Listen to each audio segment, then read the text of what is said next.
Ayun guys, magandang araw po muli sa inyong lahat. Ayan, panibagong vlog. Ngayon po ay araw ng linggo. Andito sila nanay. Siyempre hindi nagputol sila papa ng ulingin. Linggo, pahinga. Ayun si Jason naglilinis ng isda. At linggo. Akala ko Jason, maglalaba ka? Ha? Ay, hasain na lang dyan sa simento at wala tayong hasaan. Ay, yung kutsilyo mo, putol naman. Baranggol naman yan ng tak. Baranggol. Baranggol. Nabili nga pala akong bahog ng baboy. Ayan guys, at nakabili na po ako ng 50 kilos na bahog. Ayan, at ang bigat. Inuso nga po namin ni Jason. At itin-tricycle ko na lang nga po. At hindi po kakayanin ng motor, mabigat. Kaya sinagay ko po sa tricycle. Ngayon, puusungin po namin ni Jason mamaya. At si Jason po ay hindi pa tapos maglinis ng isda. Papasok po namin sa loob. Hindi ko po ito madadala lahat doon sa babuyan. Kumaga po utay-utay lang. Pag mabahog, madala na lang ng pambahog. At mabigat nga po. Wala naman po magpapasaan yan.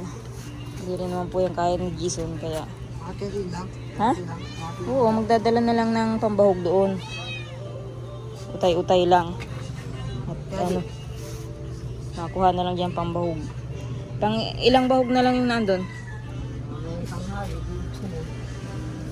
Mamaya nga po wala na.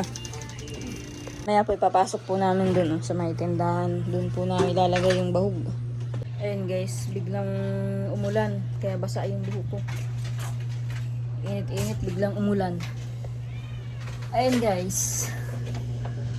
Ngayon, ay sasabihin ko importante kasi tungkol po ito doon sa babuyan, doon po sa dinadaanan namin papunta sa bahay nga po.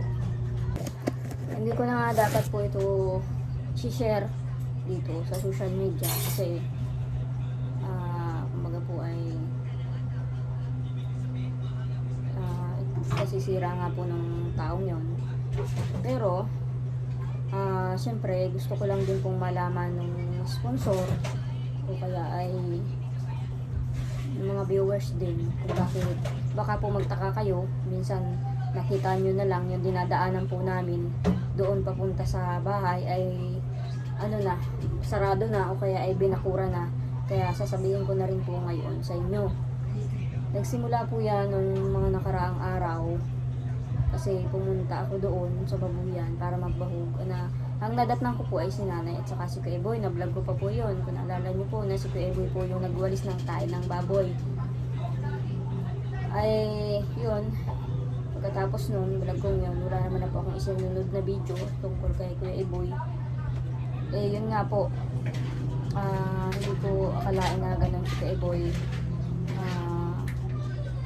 Sabihin na po natin na wala po akong kasama na lalaki dito sa bahay.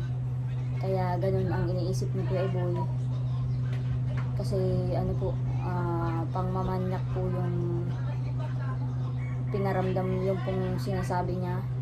Pangmamanyak po talaga. At kasama ko po si nanay makakapagsabi na sinabihan po ni nanay na isusumbong nga kay Ate Mirna yung asawa nga ni Kuya Boy. Ngayon, ilang araw po, siguro mga 3 araw, siyempre po ako naiilang po magpunta-punta dun sa malaking bahay kasi nagsusulo po ako, lalo na kapag gusto ko man sana maglinis doon, katulad ng mga nakaraang araw, nagsisiga po ako ng basura, tapos mamaya-maya andyan na naman si Kuya Boy nakasunod sa akin. Hindi ko tuloy na tuloy yung aking pagwawalis doon sa kabilang bahay kasi marami ng basura sa harapan. Kaya ang ginawa ko, nakapagsigalang ako ng kaunti, iniwan ko na, tapos nagpunta ako kala nanay, doon ako nag-video-video. Imbis na doon ako sa malaking bahay, magbi-video, gagawa ng vlog para malinis-linisan na rin yung malaking bahay. Kaso sumunod sa akin si Kuya Boy. Kaya yun, umalis na lang din po ulit ako. Hindi ko na po sasabihin yung mga bagay po kung ano po yung mga binubulong-bulong po sa akin ni Kuya Boy, pero pambabastos po.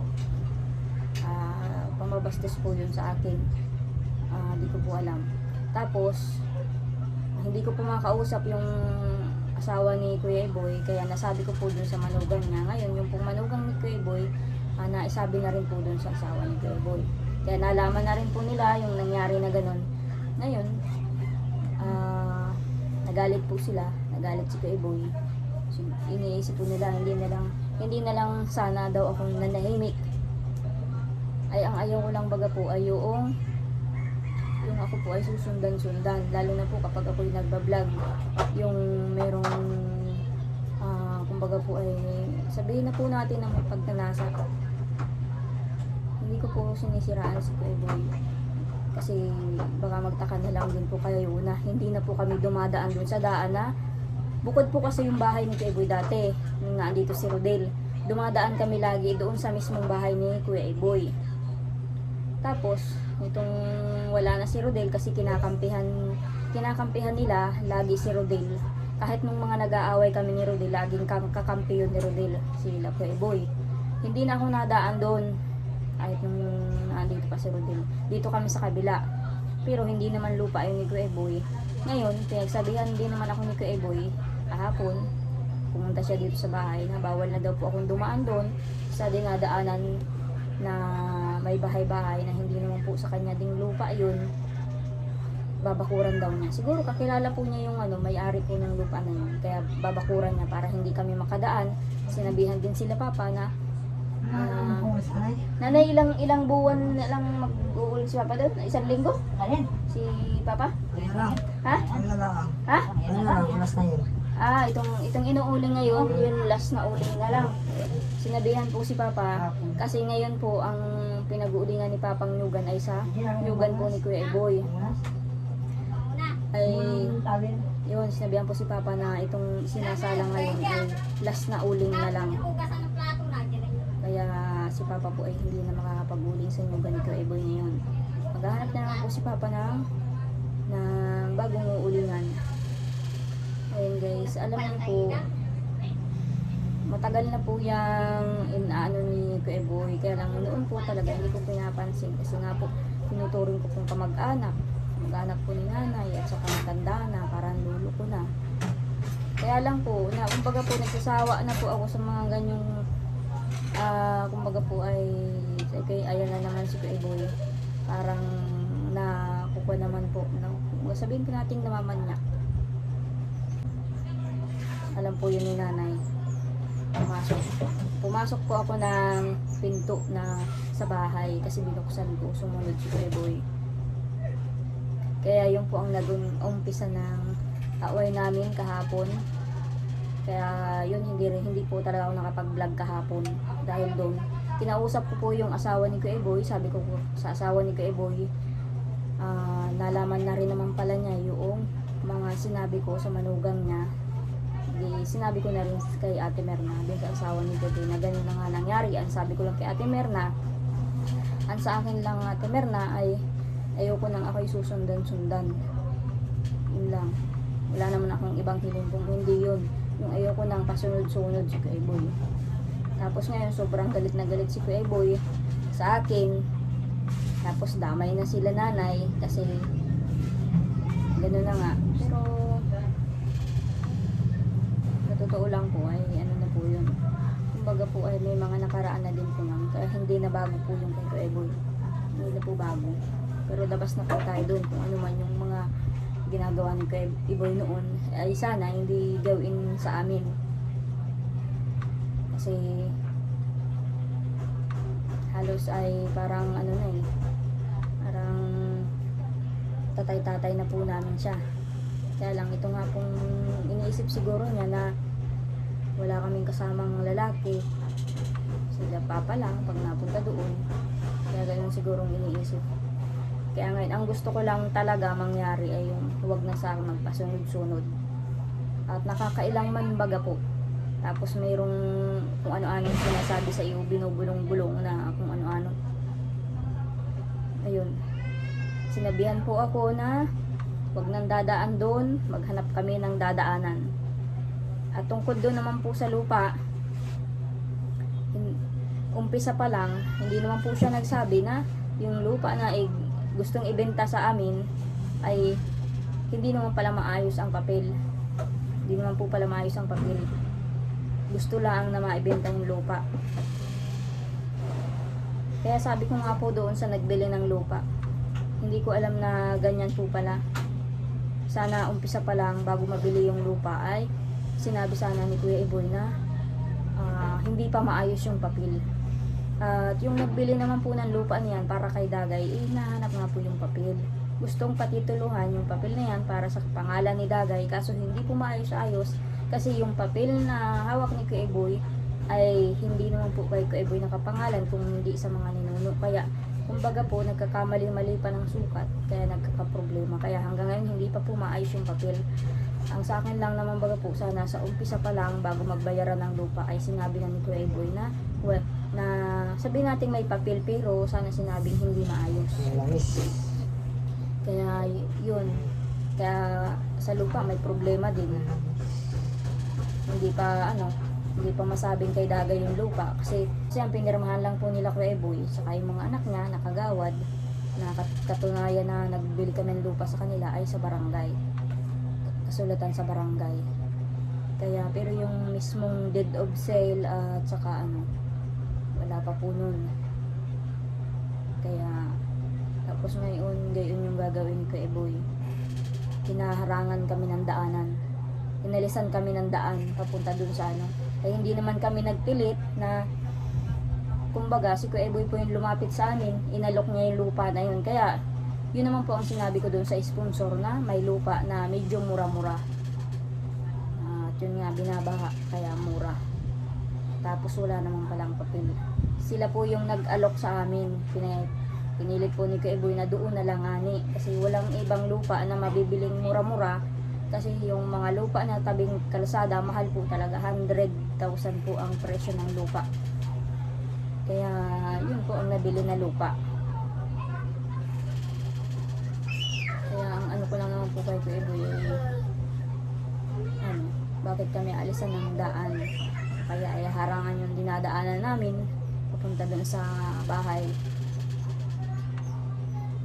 Yun po ang i-share ko lang po sa inyo at yun po yung nangyari kahapon. Si Kuya Iboy nga po pauli-uli dito, sinasabihan si nanay na dapat daw ay nanahimik na lang, hindi na nalaman ng asawa. Ang ayaw ko lang naman po ay yung pasunod-sunod po siya dun sa bahay na yon. Kaya sabi ko, kung maniniwala man o hindi yung asawa ni Kuya Iboy, wala akong magagawa. At least nasabi ko po sa kanya. Ang ayaw ko lang ay yung pasunod-sunod. Kasi halos araw-araw po sila nakikita nila yung babuyan. Nakikita nila yung baboy. Tapos kada baho, susunod na naman, matingin ng baboy. Hindi na po pagtingin ng baboy yun. Kasi kung kada punta tayo. Makanya po kahit gustong magpaligo sa baboy, kalananin na lang ako pupunta at si Jason ang uutusan ko paliguan yung baboy. Ganun po ang ginagawa ko. Kasi may halong kaba. Pag napunta po ako dun sa babuyan na baka ganun na. Guys, yun lang po ang share ko sa sa nangyayari tungkol doon sa kabilang bahay. Kasi baka magtaka po kayo bakit hindi na kami dumadaan doon. Nakasarado na. Hindi na nga kami nakadaan doon sa harapan ng bahay nila Kuya Iboy. Dito na kami sa kabila. Kaso pinagbawalan pa rin kami ni Kuya Iboy kahit hindi naman na lupa nila yun. Harangan pa din daw niya. Kaya nagsisiksik kami doon sa kabilang bahay, mananabi, para makarating lang doon sa bahay naman namin. Sa babuyan, makapagbaw. Nanay, nagpunta ba si Kuya Iboy doon sa bahay niyo? Hindi naman. Saan ka nasabihan? Saan Jason, saan ka nasabihan ni Kuya Iboy? Sabi ko yung ulo kahapon. Nagbaw kayo. Anong sabi sa inyo? Sabi harap kayo ito niya dahil hindi kayo binigyan niya. Hindi kayo magdadala niya kay Iblis sa kabila. Wala niya. Kasama niya yung isip niya yung isip. At saka niya huwag kayo maguling niya. Huwag na daw maguling. Kasi yung sa akin niya yun. Kasi sa akin nga. Wala rin ako sa akin. Alam niyo po guys, ayan po si nanay, kasama ko po nun. Sinabihan pa ni nanay, si Kuya Iboy. Tapos nung malaman ng asawa, galit na galit sa akin. si Kuya Boy. Kasi ayaw niyang malalaman ng asawa niya yung mga ginagawa niya. At syempre mag-aaway nga naman sila. Kaya ayaw ko po ng gayon. Buti na lang po at si nanay na doon kasama ko. Kasi panatag naman pong isip ko at iniisip ko ay ano. Pero may mga nakaraan po si Kuya Boy na ganun nga. Kaya sana hindi bago doon sa asawa niya. Kaya sabi ko, isang beses lang ako magsasabi doon sa asawa ni Kuya Boy. Kung ayaw nilang maniwala, eh di wala akong magagawa. Basta wag na lang pasunod-sunod. Yun lang. Ayan si nanay makakapagsabi kung anong naipakita ni Iboy nung araw na yun.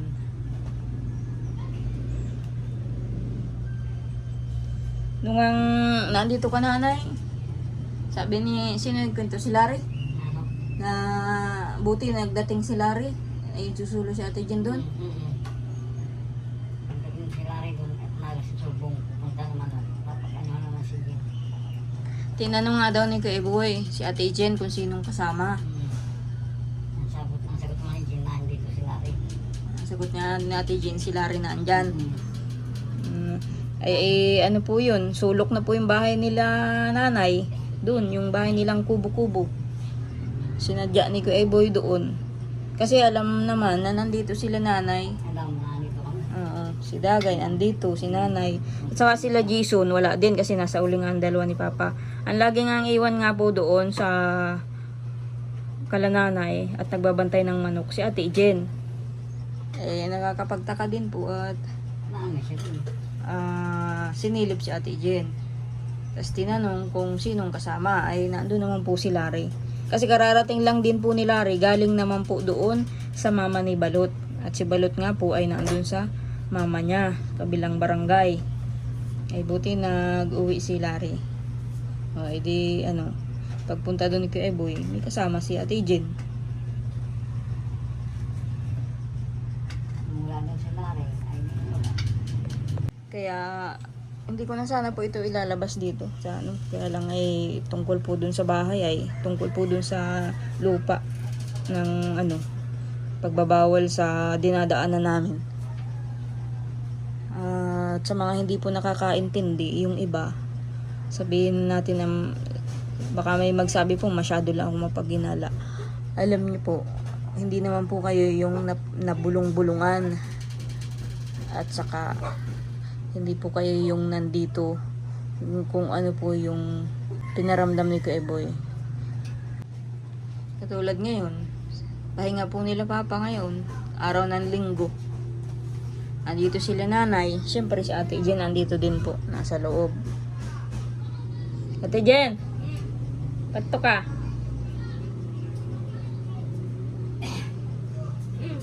Nag-ano sa'yo si Kuya Boy? Kinumusta ka? Kay Jen? Jen, ano sabi sa'yo? Hindi, nang tanong lang yun na ang aho na to si Papa, ang dalawa ni Jason. Tinanong. Oo, Larry lang Tap- din ano. Kunwari lang daw yung tinanong, sabi ni nanay. Kasi hindi naman yun napunta sa inyo. Hindi man yun napunta, kaya nakakapagtaka rin. Simula lang nung magbulong-bulong din sa akin. Tapos sinundan naman ang pagpunta sa inyo.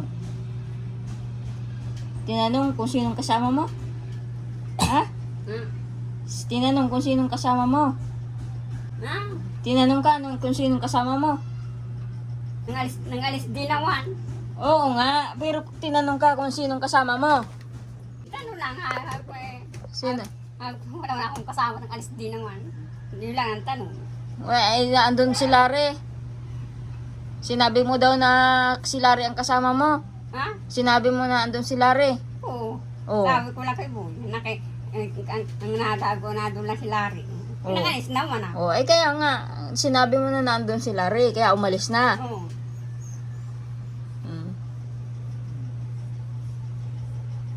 Kaya nga, yun ang ibig kong sabihin. Umalis na kasi nga naandun sila. Re, si ate dyan, ang hirap kausapin natin dyan.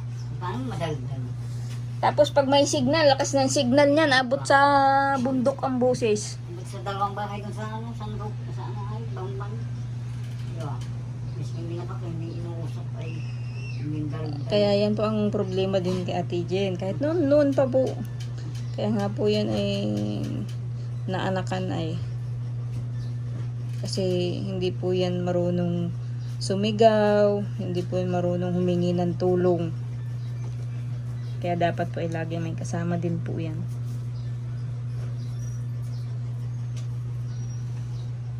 At maraming salamat nga po pala kay ate baby na nagbigay ng pambiling bahog.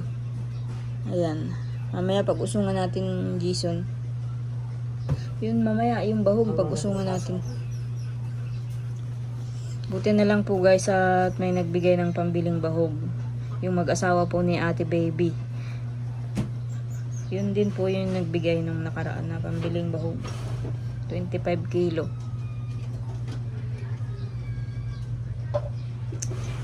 Kaya nagpapasalamat nga po ako at may nagbibigay ng pambiling bahog.